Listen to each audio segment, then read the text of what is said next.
Good to see both of you here today.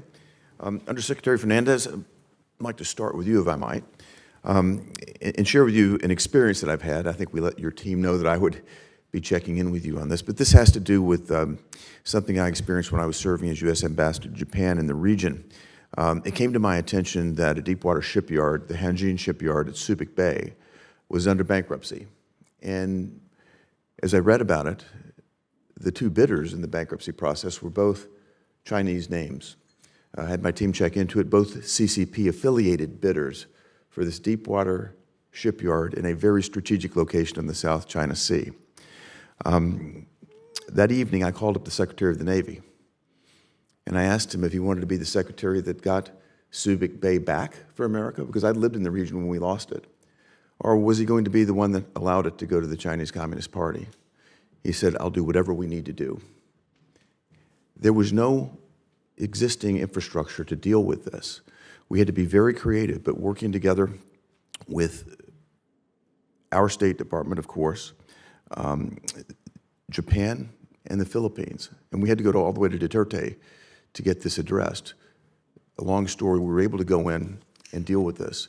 But what concerned me is that our existing government structures aren't in a posture to be forward-leaning on these types of things. They weren't even tracking this sort of activity, and we really had to scramble, again, with multiple countries, with a private sector partner in Cerberus Capital. I had to reach out to a former Vice President of the United States, Vice President Quayle, to get help with it. I mean, there were a lot of levers that it took, and it eventually, after a long period of time, we were eventually able to bring that strategic asset back, away from the control of the CCP and back into friendly hands.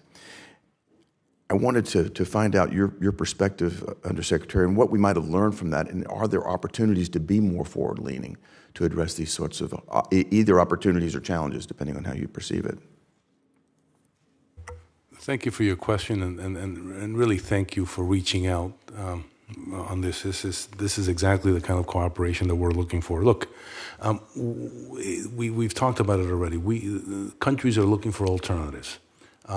We can hector them, we can talk about values, but at the end of the day, we must be able to provide some funding. We are working with the DFC on a number of items. We sit on the DFC board at the State Department, streamlining their decision process. Sometimes, they're using American taxpayer dollars, so they have to be careful, but there's a way to streamline it. They are looking at also some of their restrictions and the types of countries that they could invest in, upper middle income countries. And there are some countries that qualify as UMIC countries, and that's because they have a very wealthy capital, and yet the countryside is quite poor. Those kinds of issues. Yeah. I was with the chairman in Uruguay. We had exactly this issue that came up as we spoke with their president, who wants to do business with the United States, but our tool set is limited because we've been fairly prescriptive in terms of how it goes. So I just encourage you to find ways. And Senator, if I may, that's one of the reasons why we have put together a budget request that provides for $6 billion over 5 years. And long-term funding is important. As you know, you just don't go in once. You've got to have a long-term commitment to some of these projects. And one of the items in that budget request is an infrastructure fund for strategic investors, investments that may not necessarily be commercial investments, but they are strategic and they have to be targeted, as well as a DFC equity fund that will allow the DFC to provide equity, not only debt, on some of these projects. I appreciate you continuing to look into that creatively. Senator Kaine was on that trip with me as well, and I think we saw a real open need there. I'd like to turn to another issue that I think troubles a number of us, and that has to do with a GAO report that explained that CCP, state-owned companies, are participating in funding from the World Bank to do development projects from the World Bank. And during the period 2013 to 2022, the CCP secured roughly 30% of all World Bank funding. I've got a report here from the GAO, and Mr. Chair, I'd like to submit it for the record, if I might. China uses these funds to enmesh itself into local economies, to gain favor, and to gain advantage. These projects can complement their Belt and Road Initiative. Funds are fungible, and I can tell you from the standpoint of Tennessee taxpayers, there's a deep concern that we would allow the Chinese Communist Party to be able to access World Bank funding to the level that they have been able to do it. So, Undersecretary Shambaugh, I think you probably share this perspective, but do you believe that the CCP and that China has now met the conditions to graduate from their status as a developing country? Is there something that you can do to encourage the World Bank to get to that place that the CCP is not able to leverage World Bank funds as they have? Thank you for the question, Senator. First, I do share your view here and your concerns, and so I would say on the two different issues here. First, on whether China should be graduated and no longer receiving MDB funding directly to them, we absolutely agree. It is something that we raise with management of MDBs.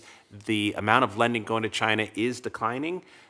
They have heard us on this issue, but in our view, it is in no ways declining fast enough, and it needs to go to zero rapidly.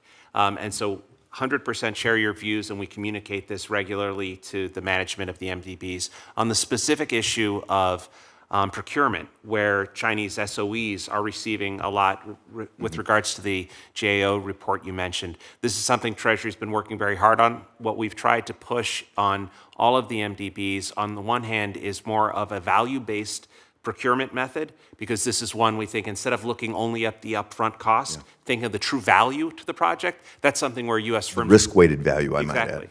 The U.S. firms, European firms do really well on these metrics, and if the MDBs use those type of scoring, you'd see a shift here. We also try very hard, and this goes to having commerce employees in every MDB office, to make sure they can let U.S. firms know where there are projects so that U.S. firms are bidding, because I think that same report shows that when U.S. firms are bidding, they win quite often. They win 70% of the contracts they bid on. So we need to do more to get our firms in the game, and we need to change the way the game is being scored to make sure that it actually does bring value to these countries, gets actual value out of the MDB funding, and gets it done in a way that matches our values better. I think the opportunity is squarely in front of us. We checked with the former executive director of the World Bank. She advised us that the criteria are met to remove CCP as a developing nation from this World Bank pool. I hope you'll do everything in your authority to achieve that. Thank you, Mr. Thank you. Senator Kaine. Thank you, Mr. Chair.